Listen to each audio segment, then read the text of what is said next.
actually what inspired me to go to law. I was like, if I want to make it one day, I have to go to law school and perhaps like be, even, if I failed, probably I will, just, keep it low and just be someone like an attorney or something at the end of the day. So how many bots are you dating at one time?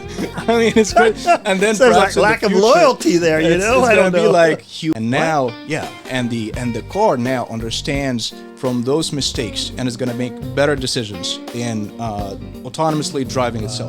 There's a lot to be said in the context of like, what are kids that are really not that driven? What are they going to be doing?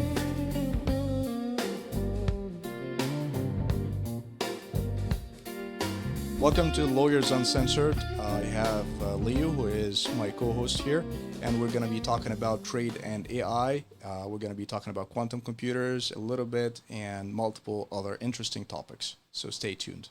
Hi, Leo. How are you? Great. How's it been going for you, man? Good. Good week, right? Yeah, it has been a nice week.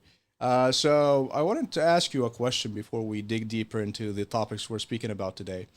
What was your favorite subject in school, and how did you end up becoming an attorney? It's interesting. I went to Jesuit school and we were forced to study Latin. Wow. And 4 years of mandatory Latin in high school.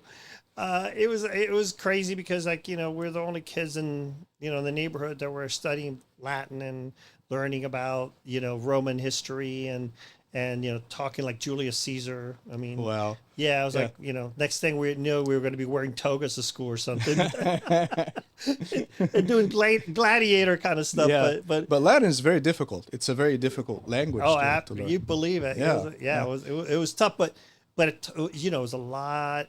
It taught us a lot about discipline in studying, and so those kind of like why kind of inspired me to be a lawyer, because I realized that basic understanding of the way that cultures and so forth work kind of led to the genesis of the law, the practice of law, and how it came around during the the Middle Ages.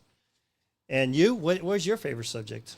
Actually, my favorite subject was physics, and I don't know why I ended up becoming an attorney. Wow. But Wow. I was actually a little bit confused because I loved physics so much, and at the same time I loved history so much. And reading history, I read the history of wars, history of presidents, and I noticed that most presidents go to law school, and that actually what inspired me to go to law. I was like, if I want to make it one day, I have to go to law school and perhaps like be, even, if I failed, probably I will, just, keep it low and just be someone like an attorney or something at the end of the day. So, but physics was really my favorite subject. I don't know really what happened and what got me here, but I'm thankful and grateful for whatever happened. So let's get to the bottom line here. What's your long-term aspirations? To get a man to Mars and be the physicist that does that, or to be a president? Well, no more actually, because it's I think physics and hard sciences are much better when it comes to understanding the natural world, but law is much more interesting when it comes to understanding the political and legal world. So it's like everyone needs an attorney to read a contract, understand a contract, sign whatever. And this is where we actually come in and help others, including engineers and doctors and everyone else, because despite their knowledge about their fields, they still need someone to take a look at something like that. And so it turned out to be very helpful, and it allows you to help many people in this life, in the world, and many states and so on. So it's very, very, very promising as well. Well, I say, all right. So when my kid needs a tutor for physics, I know who to turn to. I hope you got. But I can no longer actually remember any physics, so I barely remember what I studied back at school. But that was interesting. Yeah. So going back to the AI companions and what we spoke about last time. Man. So, Oh no! I can't believe you're asking me about that. Yeah, what happened? All right. Well, as you all know, that I used a kind of rather inappropriate comment about the people to rely on the AI bots and to the relationship they have with them. And then, of course, I get home and my wife sees this, and, this elderly lady who's kind of a big mentor to the family sees it. Yeah. Both of which have their own bots, and so they said, what was that all about? Like, what do you mean that, that you find a fallacy or pretentious that we should be talking to our bots, And then I kind of realized, okay, all right, I guess I'm just a little jealous because Yeah, exactly. because my wife gets advice from another bot. I was actually talking to one of my friends the other day without mentioning any names.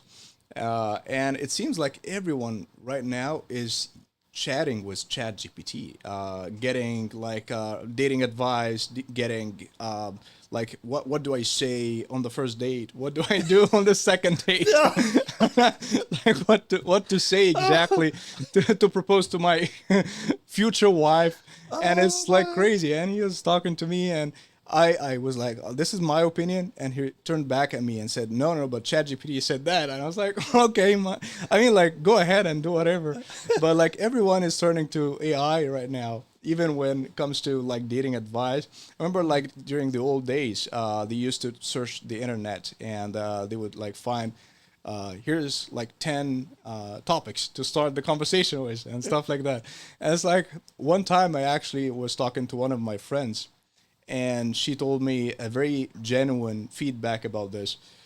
She said, whoever needs those 10 topics doesn't know how to date or doesn't know how to be like, is not going to get the girl. So it's kind of funny because right now it's ChatGPT. It's not the internet anymore. It's just like everyone is going for ChatGPT topics and getting those. So now we have the AI companions and we have ChatGPT, and but who knows? Next time probably we're gonna have like a robot, as we mentioned, in a skin and stuff like that, and people are gonna be proposing to each other. There's a movie about this. It's called Her. It's a movie about like a man falling in love with a robot. Oh yeah, and it's crazy. Yeah, no, I see that kind of stuff, but and it's really interesting because and I understand that at the ChatGPT, there's like different personality types. And the personality types actually, supposedly, some personalities give you certain kind of advice and they're more reliable. And one personality is more adapt to, let's say, financial advice. Yeah. And the other one's more adapt to personal advice. Right. Yeah. So, I don't know. It seems to be like a little bit of a kind of a, I don't know how many bots are you dating at one time? I mean, it's great. And then so perhaps like lack of loyalty there, it's I don't know. Be like humans and perhaps like bots dating other bots. Who knows? I mean, like, it's gonna get so crazy. It's like bots talking to each other, and but for now we're thankful enough that we're not reaching that stage yet. For now. Right. So my apologies to anybody that watched that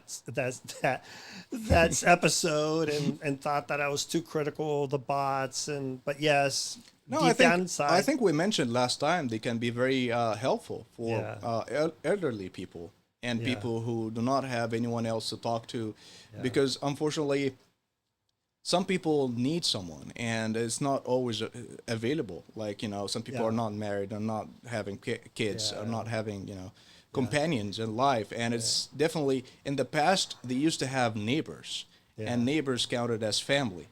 But nowadays it's like, it's if you're living in a home and it's just like by yourself, then who are you gonna talk to? So it's like you're 95 years old or something. It's funny. It just reminded me of a story that I have a dear friend actually in New York. He's elderly, but he's very progressive with technology, extremely progressive. I mean, he keeps me informed of everything that's happening and where things are going and the technologies. And he happens to be a Siri tester.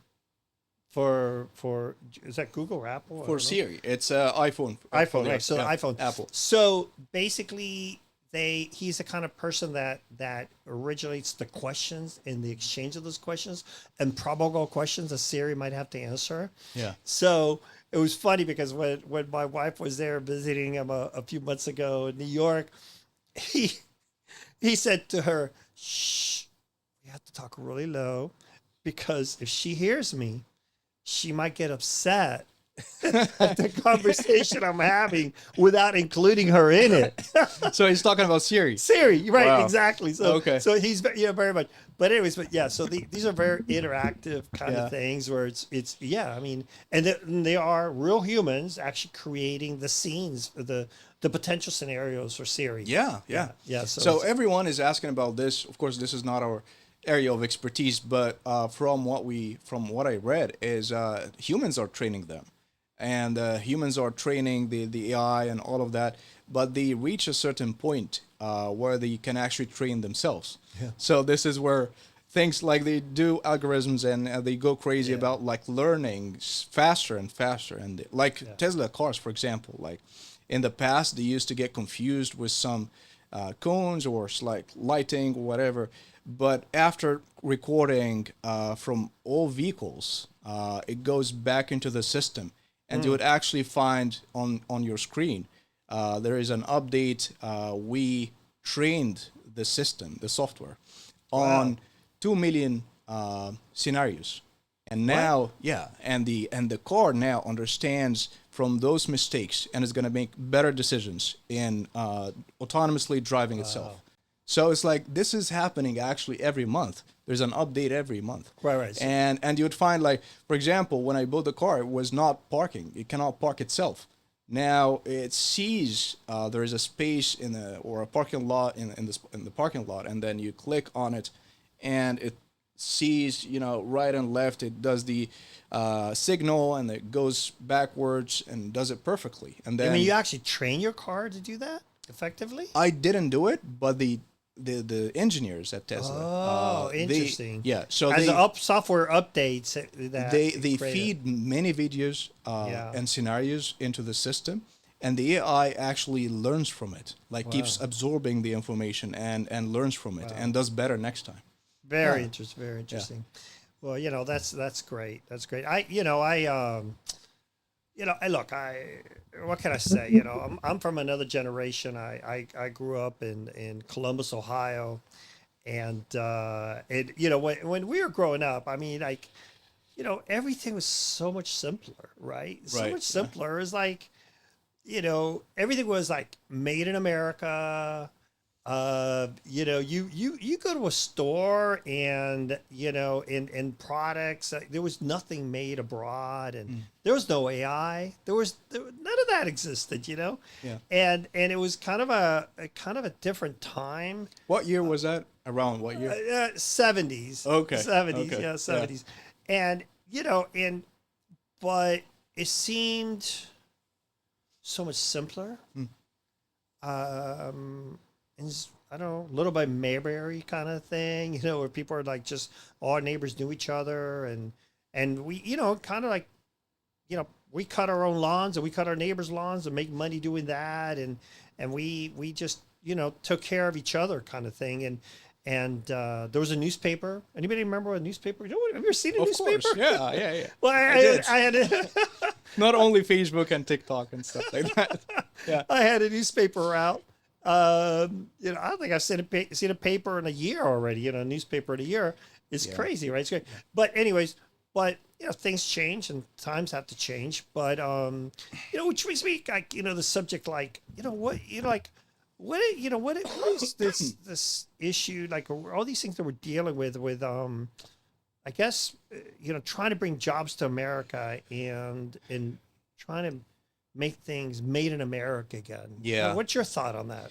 I think it's good to bring jobs to America, and I think it's good to have more people working and to have a lower unemployment rate and all of this. But I think in recent years, the economy has been booming actually, and there is a lower unemployment rate, and that's good for everyone. But I think there was a shift in trade as well in the past because everything was made in every country in the world actually. Like everyone, each country had its own resources and only used those resources and only used its own people to do stuff, and it was kind of exclusive. But because the world is so interconnected, it's just was kind of more economic, let's say, to deal with other countries. So, for example, everyone knows that Egyptian cotton, for example, is high quality. So, this is because of geography. It's very sunny. It's the soil and stuff like that. So, so people would actually go buy Egyptian cotton and produce in a factory in the USA, like shirts and pants and suits and all of that. So they would buy the source itself from the country and then create a product and sell it. And same goes for multiple products and brands and so on. So, for example, there are very famous brands like Gucci and stuff like that. It's each brand is made in a different country. If we went to watches, we have different brands. Rolex, for example, this is in Switzerland, Right. And if we went to cars, it's gonna be Chevy, which is it's very American and it's very kind of it's a sports car and everyone loves it. But at the same time, we have BMW, we have Mercedes, we have Rolls Royce. So Rolls Royce, for example, is the engine itself is made in Germany by BMW, and the car itself is handmade in England. So it's like the world is super connected in a way that the cashews, for example, in Costco, it's a product where you just like the cashews and stuff That's like that. the nut. Uh-huh. The nuts. One time I was actually eating it, and I looked at the calories in the back, and I only intended to look at the calories, and I found that it was actually sorted from 25 countries. Wow. So Vietnam, it's like 25 countries. I stopped counting because it was like too many countries, and I was like, wow, seriously, like imagine like the one you're eating, you don't know where it's coming from. No, seriously, Yeah. like, but it passed through at the end of the day, it's an American production, like Costco Kirkland, which is one of the highest quality brands in the U.S., is the one producing those cashews. And it's you go to Costco, you buy them. It's a Kirkland brand, but there's a lot that actually went into the process of getting those cashews from those countries and producing them and cleaning them and doing all of this process until it arrived in the store, and now everyone is able to go there and buy them from an American company. Yeah. I mean, look, I'm very nostalgic about the things that we miss in this country. Extremely nostalgic. I remember when we would go from Ohio to Florida for vacation, and you drive through Florida, and you see all these beautiful orange groves everywhere, Yeah. and and endless goods, and you stop at the roadside stops and free orange juice, and Yeah. take a bag of oranges for $2 back home, whatever. And it was actually very kind of a cool thing, right? Because Right. Yeah. because even though we're in the same country, that was kind of like even transporting that was a challenge, That's where the interstate commerce came from. Right, So right. it's like New York is famous for something, but Florida is Right. famous for something else. Right, Yeah. exactly. And you get apples from New York and stuff like that, in Washington, whatever. But to me, it's kind of a challenge when you see now that all that fertile land in Florida, has been converted into subdivisions, and our fruit crops are very rarely sourced in America. We got a breadbasket in California and a few other states that produce certain things, but a lot of that stuff's gone into pastimes, and I really feel that we there's a lot to be said for farm to table objectives, and maybe in a certain way quite a bit challenging because it's hard for the small producer Yeah. to compete with agribusiness, let's say. But I think that that people, if you know that your neighbor brought that to your table, I think you would feel differently about what you consume and how you consume it, and the appreciation you have for that, right? I mean, I actually, we took some time off, and we moved to Costa Rica, and when we were there living there, we lived in a cloud forest, Monteverde, and it's a well-known cloud forest for the monkeys and all this other stuff. But the town of Santa Elena, right next to the thing, was where we lived, and we lived among Costa Rican people. Ticos are called, and it was so interesting because the place was so remote. I mean, that effectively everything you consumed was grown, raised, or produced by neighbor. I am telling you everything. So, I agree on that actually. It's healthier actually. Yeah. If we went back to the times where people got the product directly from the farmers and washed the tomatoes and the lettuce and all of that and ate them, that's much healthier than processed food. That's 100%. It's 100% thing. Yeah. But unfortunately, it's to make business and to keep growing as a business, and it's like this is capitalism in a way. Everyone wants to make money out of everything. So it's like, oh, you have lettuce, let me put it in like some hamburger in McDonald's, and then they put it in there and sell like a sandwich, and then it's like everything is super connected in a way that you cannot decompose them after it became one piece. And the world actually, so in the past, things were much more natural in the way that you're speaking about. And what happened was after World War II, the multiple countries, including the U.S., they decided to establish the United Nations and all of that, and create some kind of like a world atmosphere where flourishing is the goal. Like, let's try to cooperate all together and make everything better, and for every country it's going to be better economy and so on. And they created in the first instance, they created the GATT, the General Agreement on Trade and Tariffs, and then afterwards it turned into the WTO, which is the World Trade Organization. And then that was just an agreement. And then there were many disputes happening between nations. Oh, that's my wine. Now you're selling it. Oh, please give me back the wine that I sold you. Or please give me taxes or tariffs on that wine. Like France, they're very famous for wine. So each country would create a dispute. And so the WTO had to invent a dispute resolution mechanism and it created like a court. It's WTO court to resolve those disputes between nations, because sometimes problems arise. And nations got better actually in trading with each other in terms of respecting the contracts and respecting each other's limitations. There's sometimes an agreement not to compete, for example. Like, if I'm giving red wine as France to this country, let's say it's Netherlands, China, you cannot do that. Just like keep your red wine, you can actually export it somewhere else. You can actually export it to, let's say, the U.S. instead. You don't go to the same country I'm going to. And they kept developing the body of law for the trade organization, WTO. And at the same time, something happened which was actually very interesting, which is the international investment agreements. So those agreements basically were, unlike the WTO system, which is between nations, investment agreements were between one private individual, like a businessman, investor, whatever, and the country.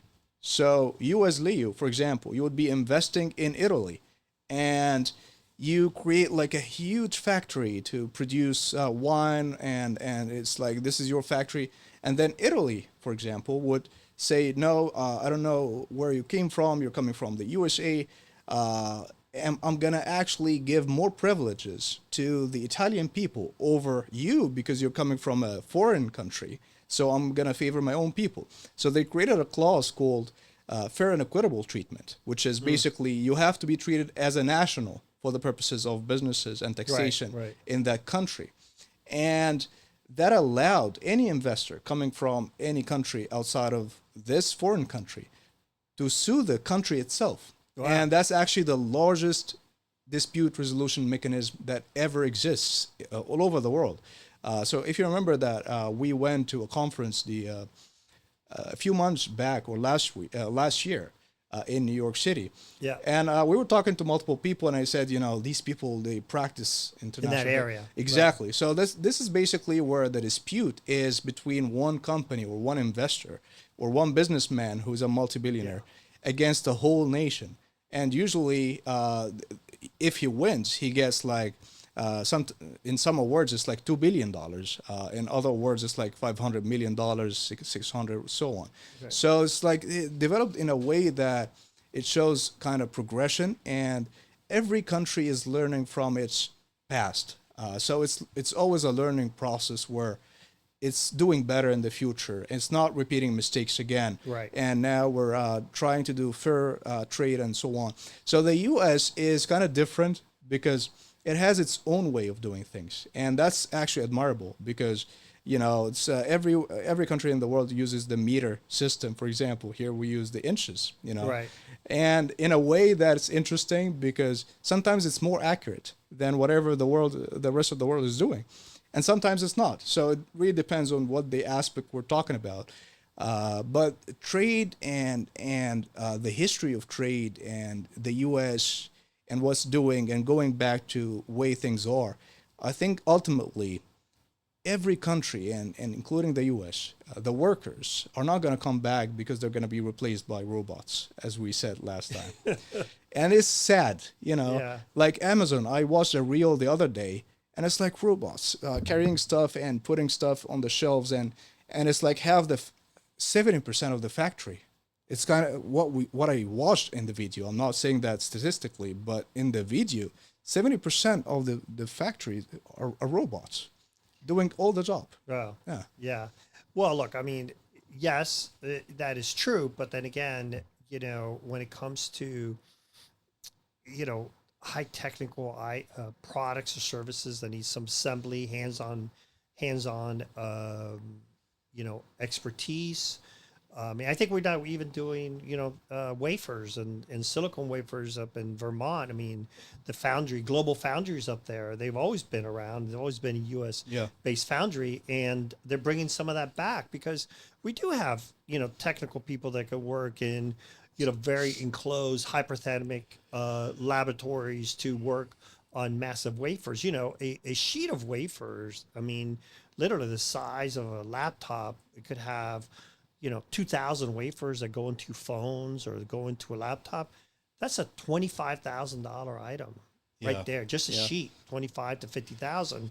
And, and that product can be, it's mainly done by robots and robotics, and some of it's even nano, right? But at the end of the day, there's a human being supervising the production. And, that kind of things, for right now, it's been historically, other than Vermont and one other two very small foundries in the United States, that's been really pretty much done out of Taiwan. But the fact that we're bringing some of that back, and Apple's now going to put, operating systems to actually build phones with hyper-technical, hands-on experience.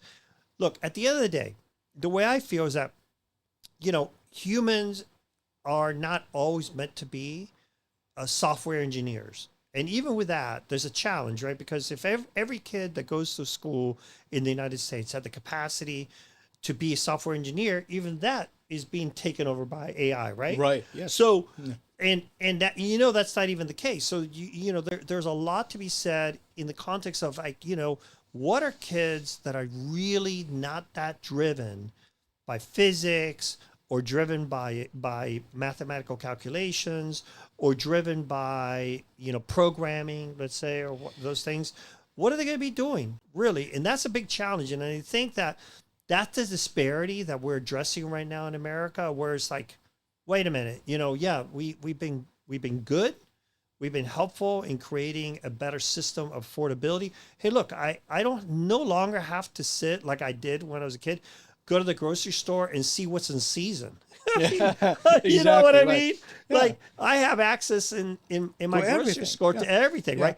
And you have to wonder, like, is that like have you tried the Mexican mango as opposed to let's say the Californian mango? It's like these 7 times better. So it's like at the same time you would actually find some fruits that are coming from the U.S. would taste the best compared to the rest of the world because it depends on the atmosphere, the climate, and the soil, and all of that. Of course. But going back to what you said, because I think there is something that is very interesting here. So for people for kids going to school who are not interested in not that driven and so on. I think what actually distinguishes the US compared to all the rest of the countries is that any one of those people, any one of those kids, if they had an idea and if they wanted to establish or implement that idea once they're 21 years of age or whatever, then they can actually succeed if they worked hard enough on that. So this is where actually things are completely different. So this is the country of entrepreneurship, and no one else can compare to this. So you have Mark Zuckerberg. He was at Harvard, but he didn't continue his education. He just had the idea, and he went back home, and he started programming whatever. So he only had like half a year of education. So he used that half a year of education to program the whole Facebook. Right. And it's all about ideas and implementation of ideas in a shape of business, entrepreneurship in a way. And you would actually, again, like looking at, I'm always interested to look at the back of stuff, products and stuff like that. It's very interesting because most of them, like one mom at home, she put a banana in a hot chocolate, and then she put it in the freezer, and it became ice cream. And she is selling right now this product across the U.S., and it's like a multi-million-dollar company. So she doesn't understand physics. She doesn't like physics. She was not driven. It was an empirical thing that she did. It's exactly. Just something. And that's it. Yeah. I mean, like, it's very simple. If you have an idea, if you're implementing that idea, and if you failed and you kept going in the U.S., and this is where actually things happen. It's not anywhere else. I mean, there are exceptions, of course, because you have people like that in France who are ranked among the 5 most rich people in the world and stuff like that. So, but otherwise, it's really where things happen when it comes to entrepreneurship, and this is what makes the U.S. so special compared to the rest of the world. If your son or your daughter or anyone in school has an idea to, let's say, create something from scratch, just next day from his garage, like Amazon, for example, exactly. He got like $10,000 or whatever, and that's it. He's gonna do it. He's gonna put every product in his garage, and then he's gonna start selling books, and then he's gonna learn from mistakes. Exactly. He's gonna see the demand. He's gonna expand. Yeah. It's Amazon. Yeah. No, I agree. I mean, look, entrepreneurial spirit is really important in America because that's how people actually, break through the barriers that maybe they think they have. I guess what I want to, just really hone in on though is that not everyone's going to be, like I said, the written scientist. Not everyone's going to be so driven. But what concerns me is that kind of this culture where it's like kids don't know how to push a lawnmower. Yeah. They don't know that, that basically, learning how to use a hammer and a saw is all good life skills because, when you move out of your parents' home and you want to hang up pictures and you want to paint the apartment or whatever it is, you should know how to use a brush and a paint, and apply those skills and learn early off in life that these are life skills that everyone should be aware of. And, also the irony of all this is that a lot of stuff, you could just like YouTube it. Yes, exactly. Yeah. It's just kind of like, hey, how do I do it? How do I do it? Yeah. And you can learn it. But look, I mean, I think that for example, that the trades in America are way underrated. And I think there's been too much of an emphasis for kids to go to college. And I mean, I think the universities are beginning to see the light of that. And they're trying to maybe migrate into more technical training for their students. Yeah.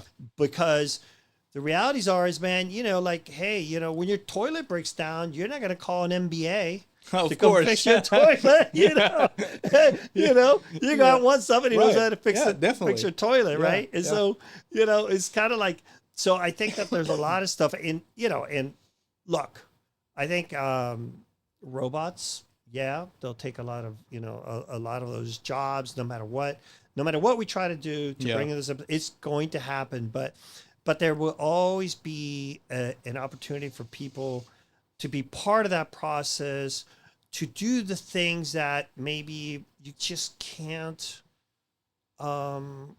quite make a robot do, you know? I think especially that would be the case for human professions, like whatever needs like real, genuine human interaction between people and stuff like that. Probably yes. Like robots cannot replace those kind of people easily because we still need someone to talk. Like for example, therapists.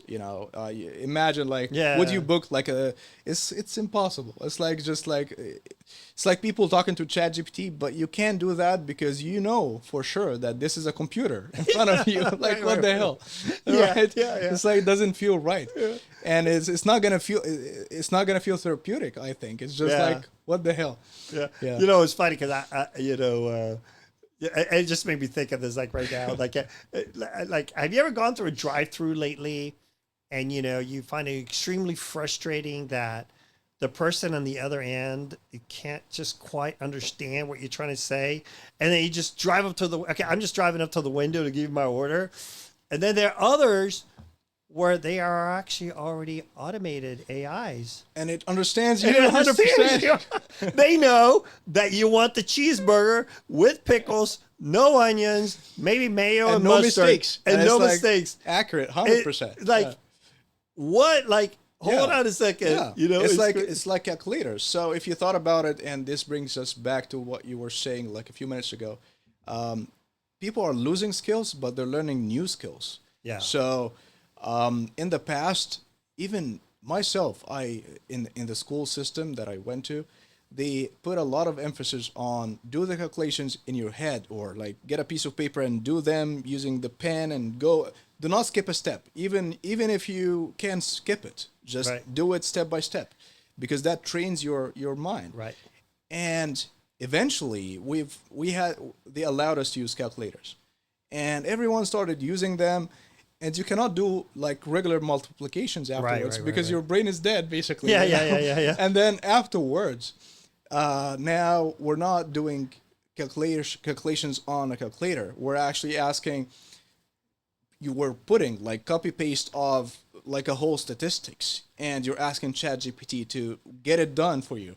So it's like you're not reading. So now you're skipping another skill. Wow. And actually there was one research that I read just a few weeks ago that is claiming that people are actually losing IQ by relying more on AI, which makes perfect sense because Yeah. the brain is like a muscle. It's like either use it or lose Right. it. And it's like if you can't memorize information, if you cannot retain information in your brain, and if you cannot do calculations, what can you do? I mean, like as a human Yeah, being. it becomes like you dumb and dumber down, right? And Yeah. and yeah, it's challenging. I think we're going to be facing some really challenges in the near future. And it makes me think like can you imagine like like you go to Starbucks and it's going to be a computer programmer, a welder, and the robot, Yeah. and they're all going to place their orders. And, everyone's going to place, their regular Yeah. coffee order, and the robot's just going to, can you add 3 shots of WD-40 to my coffee? Because, it'll be like, yeah, sure, dude, man, we'll get the WD-40. Yeah. I hope that order's doesn't get mixed up with mine. But yeah, but Yeah, no, it's a crazy world. But I think humans. That's why I think everyone who is working on AI is calling the regulators to actually try to kind of regulate this before it's too late. Because if we just kept it going, who knows what's going to happen? And Right. this is not something that what's we the should end wait game, for. right? What's the end game? No one knows. Right. Yeah. But Yeah, I think we're in some challenging times ahead, and I mean also some great times because it's like, but no matter what, I think our lives are already being redefined Right. in Yeah. every way you can imagine. They're being redefined by the decisions we make. I mean, the decision our cars make for us, Yeah. right? Yeah. Like our cars are saying, no, you're not going to park there. You're going to put a firm brake because you're going to wreck into somebody, right? Right. Yeah, yeah. So they're making smart decisions Yeah. for us, right? And and I think that but we hope it's all for the better good. I'm not sure about that. So, for example, in the past, like if we went really into the past, in the U.S., if you, I don't know if you still remember any of your professors and stuff like that, but they would actually have everything memorized in their brains. It's like they're extremely impressive in a way that you would be in awe in front of them, like just looking Yeah, at yeah, them, yeah. be Right. like, how can this person Verse. retain all this kind of information and give and provide this kind of information with absolute accuracy and beauty, like drafting the words and paraphrasing whatever and just speaking beautifully, eloquently, and Eloquently, yeah. yeah. So it's done in a way that is super interesting, and they never lost a thought because their brain is like this. It's like there's no computer exposure, whatever. They just read books. They train their minds to operate in a certain way. They keep fixing their own mistakes and learning from them, and I remember like one of the professors at NYU. I remember watching him on YouTube and the internet after going home after the lecture, because it's amazing. Like the how the guy speaks, how the guy cannot forget each and every specific piece of information and the dates and stuff like that. And the other day I attended a conference and there was a professor who was 91 years old and he's still alive actually. He is one of the leading figures in international investment arbitration and World Trade Organization and all of that. And I remember in the conference, he had nothing, no PowerPoint. By the way, they never use PowerPoint or any of Yeah. that. And he was like, in 1956, this happened. And then in 1967, this happened. And then after 2 years, that conference happened. Right from his mind. Yeah. And he's 92 years old. He's Wow, not that's like if you crazy. spoke That's to awesome. someone and he kept going and I was like, well, okay, fine, like 5-6 days, that's doable.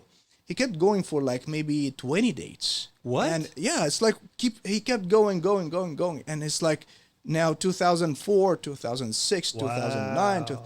and it's like he lived through the history of the World Trade Organization from the establishment of That's that crazy. until the That's- very end of it. That's amazing. And what happened in each conference, and what happened in each resolution, what happened in each proposal, and all of that happened in Yeah. 15 minutes. He was just speaking for 15 minutes. Wow. So we're losing those kind of people. Yeah. No matter what we do, actually. So Yeah. I mean, like sometimes I have to think about it myself because if I'm over relying on AI and all of that, like I did on the calculator in the past, then probably I'm losing a part of my brain as well. you know? Yeah. But look, there's a lot of really, there's a lot of brilliant people out there. There are,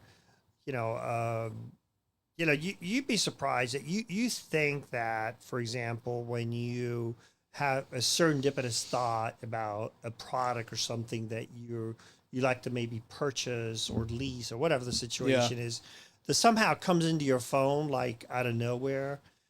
There are kids, literally kids, college graduates that are mathematicians that are literally working on derivative analysis of software that help identify your thoughts and your trains, that they know the next word that comes out of your mouth is because somehow you're subconsciously thinking that you want that convertible BMW or Porsche or whatever, and that maybe we should throw an ad out there for you to be thinking about that, right? But that design is actually human. Human is doing the mathematical calculation. But you know what is estimated to happen in just a few years from now? XAI, which is past used to be called Twitter. Now it's X after Musk took over.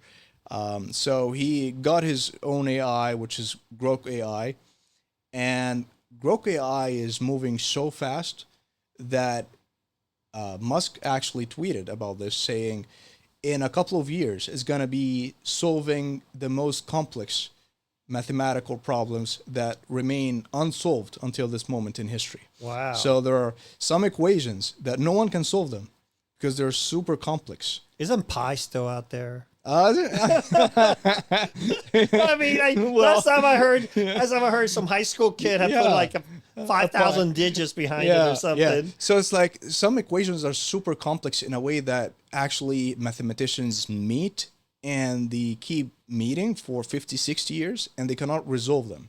Right. XAI and AI in general, if just it kept going 2 years from now, it can resolve it in seconds. It Wow. can answer the whole thing in seconds because it's my perhaps flawed understanding. It's just like you're multiplying the intelligence. So Yeah. it's like Yeah. 2 million agents, AI agents, working on this problem, and they're each extremely fast. Like if you compare the calculator speed to your speed, no matter what you did, Right. it's just way faster. Yeah. It's So it's quantum like, computing. It's yeah, like quantum. It's like yeah, quantum ridiculous. computer is, by the way, if AI emerged, I mean, if quantum computers emerged and it had AI or AI was kind of integrated into quantum computers, I think we're done, honestly, because quantum computers, they're like, I would say maybe 1 million times faster. It's just it's crazy. Wow. I read That's the crazy. number in the past, but I can't remember it. It's just it Yeah. had Yeah. too Yeah. many Yeah. zeros that I can't remember. So it's like it's like 100,000 times faster than a computer or 1 million times faster than Wow. a computer. So imagine like AI now when you put something on ChatGPT and it's like spit it out in a few seconds. Like what happens when you're doing quantum computer and AI? It has AI and you put something. Right. I mean, like, and they also, I think, estimate that they're gonna predict and solve the problems regarding cosmology, physics, and all of that. So still, Wow. we have no understanding of what is the dark matter in the universe, what is, Yeah. and so on, like the equations that define the universe beyond our understanding. And it's all connected because if AI can actually help Right. solve all these underestimated, not underestimated, Unknown fears. unknown problems, Right. and it's like we define the problem, but we cannot solve them because they're super complex. But if they can, then it's going to be, of course, a great advancement for humankind. Yeah. And again, it's like Mars. If you just started the conversation with Mars, that perhaps means that we can actually go to Mars faster. We're going to have better Yeah. spaceship and all of that. And it's going to be available for most people because it's going to be super easy to do. And companies are going to compete over this. And the travel should be much cheaper in, let's say, Right. 60, Right. 70 years from now. Yeah. And everything goes behind But I'm it. not going, by the way. So You're not going. You're not going. Yeah. you can go by Yeah. yourself. No, it would have to be my grandkids in a little, maybe in an incubator, because by the time they get there, they'll be adults. I don't know. So Not to Mars, but yeah. to beyond the galaxies. But I just think what we really got to start thinking about as human beings, like you said, like, what do we want as the end game out of this? How do we want to live when we've answered so many quandaries, Yeah. what, how do we want to, what's really been important, and to me, I still thinking that, chomping on good lettuce and good carrots will always be like, kind of like a esoteric experience that Of course. no AI is going to be able to substitute for me. Yeah. I don't think, unless I can program my brain to think No, otherwise. no, that's right. And that is the healthiest option that is available. And people live longer lives in certain parts in Europe because of this. So they did some studies and they found that people who eat vegetables coming from just the land, farmers and stuff like that, just live longer and walk more And walk stuff. more and Yeah. have it. So the question is, if that's the thing, and so how do we contribute? What do humans need to contribute? It'll be a different dynamic, right? Of how we contribute, how we relate to each other, and who we seek out for what reasons, and I mean, I guess the structure of employment and all that's Yeah, going to change. yeah. And the quality of our lives hopefully will get better. And I just think that we just need to be really cognizant Right. Yeah. of how we apply these things in a productive and in a positive way, so that the end result, has a global benefit, so to speak. Right, yeah. Global benefit. I mean, look, I'm mesmerized by the amount of hydroponics and how we grow vegetables. You know that Montreal this year will be sustainable on its own. It's an island. Montreal itself is an island, and it will be sustainable. Literally, it could cut itself off from the rest of society from a point of view of its food intake, because everything there is either hydroponics or small farms on this island, and whether it's meat or whether it's vegetables. And what they've done, they have, I think, over 2 million square feet of space that grow things. And they've taken old shopping centers and the roof of or even new shopping centers. They put it on all the roofs. They have, the plants and everything growing. Yeah. And to me, that's like amazing. It's like really, really, Of course. really I mean, intellectually challenging to do that kind of stuff. Self-sufficiency is amazing, but sometimes it's just to grow the economy more than it's expected to grow. You have to engage other people and stuff like that. So just the way things are, the economy is, in essence, is the exchange of goods and services in the community. So if I'm paying you $100 to do something and you're paying that to someone else to do something else, then this is a moving economy and it's a growing economy. If everyone just kept the $100 in their pockets, right. This is a dying economy. Yeah. So it's just basically the way things work right now, just like in the U.S. Specifically, because it's a capitalistic country. It always tries to push harder and higher and keep going when it comes to economic prosperity, to keep growing as big as possible. And that's the beauty about the U.S., right? And I don't know what the future holds, honestly, but perhaps we're going to need to apply for H-1Bs to Mars. Yeah. I don't know. I don't know what to say. I mean, look, I wanted to make a little anecdote. I do want to talk about visas in a second, but I want to tell you a little story because it's actually related to this a little bit in the visa thing. So I once did a deal in there's this island called Fisher Island in Miami Beach. It's where like all the super wealthy people live, because you have to take a ferry to get there, and it's like super upscale. Yeah. Who's who lives there or has a house there or whatever. So a client of mine, he was selling his home, and I met the buyer, and I always thought the guy would have a hard time selling the house because the island is kind of situated in a way where it's got incredible views of Miami Beach, but the other part of the island has a view of basically the transport system, the port authority, and the port authority where all the containers sit and everything else. And I turned to this guy and I said, "Oh, congratulations on his house." And he said to me, "Hey, you ever been there?" I said, "Yeah, actually I have been there." And he said to me, I said, "Isn't that like an incredible view?" And I'm like thinking, "Yeah, I mean, it looks out over the water. It's really fantastic." He said, No. I'm talking about the cranes. I mean, what do you mean about the cranes and all that transport?" Yeah. He says, "I love getting up in the morning to the noise of the containers being taken on and off because it gives me inspiration to do more business." Yeah.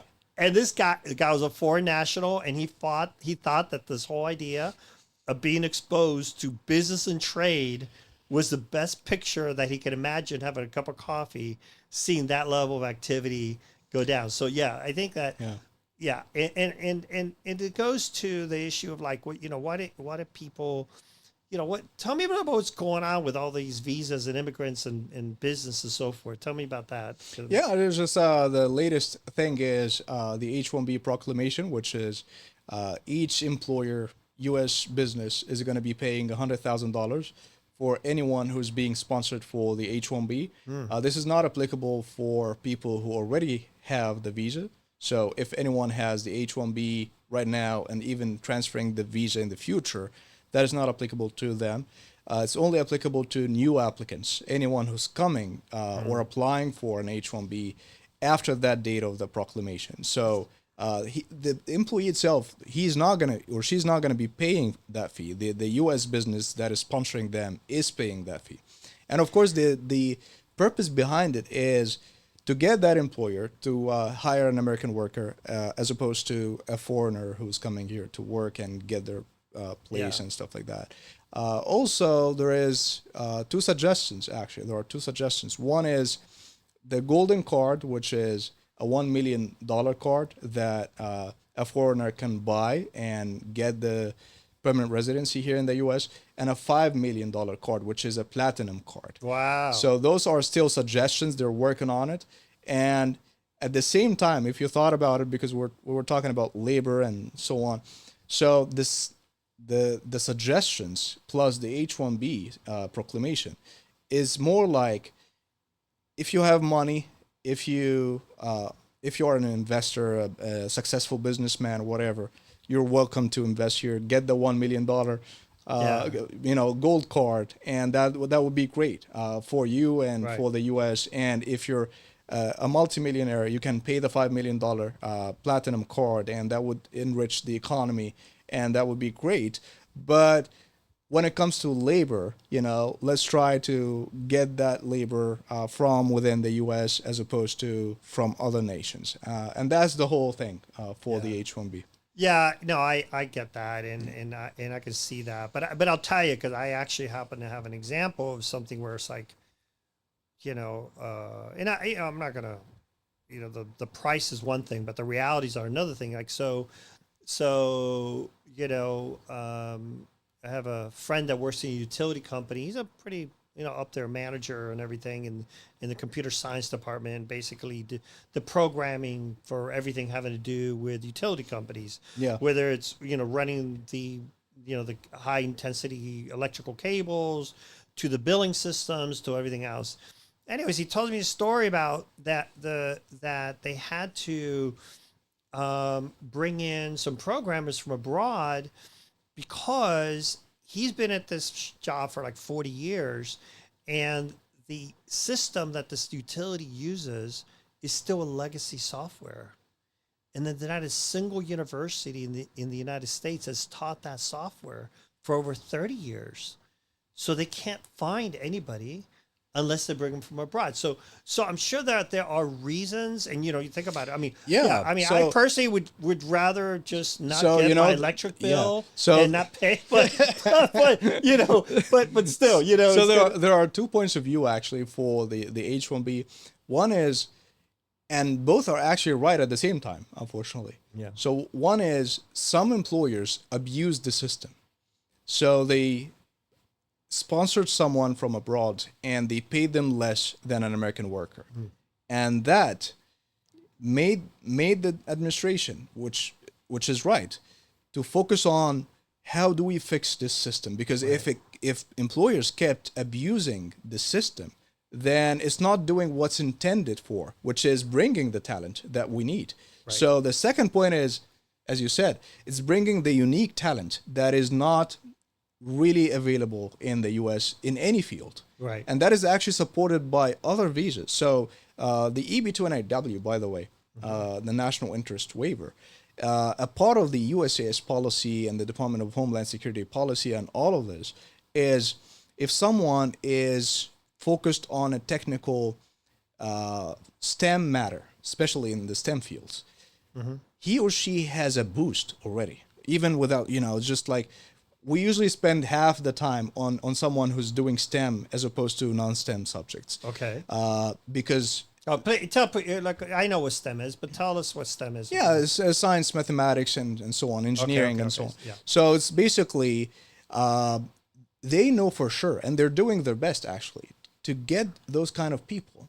But they want to get them in the right way, and by applying for an EB-290W, for example, as a STEM applicant and as an engineer, and highlighting the national interest part, because remember, the visa's name is a national interest waiver. Right. So the waiver is, because many people ask this question, so what is this waiver? The waiver is a perm process waiver and a full-time job offer waiver. So instead of going through the sponsorship by an employer, by a U.S. employer, and instead of going before the Department of Labor to do some statistics on whether that applicant would be replacing an American worker or not, the USCIS, which represents the immigration services and so on, decides that this person, this petitioner, should get a waiver from the whole thing because he's going to be or she's going to be offering much more than the whole point that we're going to go through for 4 years. Right. So they're going to bring in much more value by just being in the U.S. and granted the green card. So that is the waiver. And also the extraordinary ability visa, the same thing. It's like, people kept asking me the other day, like, do you think they're going to be replaced by the golden card and the platinum card and all of this? Not really. I mean, first, they're in the INA Act, which is the main law that governs immigration in the U.S. It has to go through the Congress if anyone has to amend this. It's not easy. But for an H-1B to be requiring that funds and $100,000, it's kind of, they're trying to stop the abuse of the system somehow. And at the same time, the Department of Labor is actually suggesting something else, which I actually agree with it much more, which is the Department of Labor is suggesting that the H-1B should be only available for high-level technical expertise, only, exclusively. So do not get anyone else.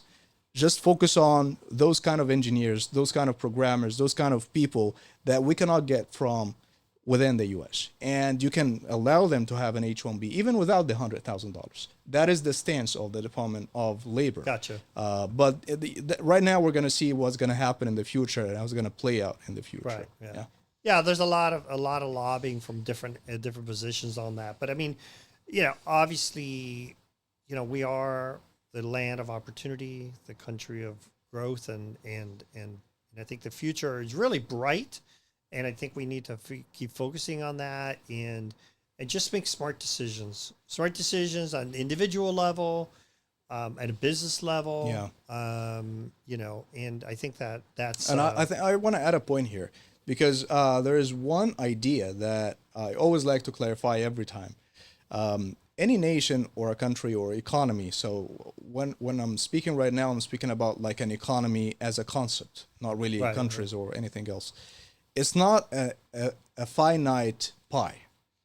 It's basically every time you get, it's basically like farming, it's everyone who puts in more effort, puts in more seeds and puts in more water, you're going to grow more fruits, more vegetables or whatever. So it's like if it's done right, the economy is going to keep growing in a way that everyone is going to be better off, not only just one group of people. So it's an ever growing pie. Like if we compare the economy right now to 50 years ago, it's way larger compared to 50 it's infinite. years. It's not finite. Yeah. It's infinite. Yeah. It's infinite. Yeah. And if we compare like the world economy to, let's say, 50, 60 years later, it's infinite. It's way larger. So we're not even comparing like this to the past. And I think that's a good point to conclude. Yeah.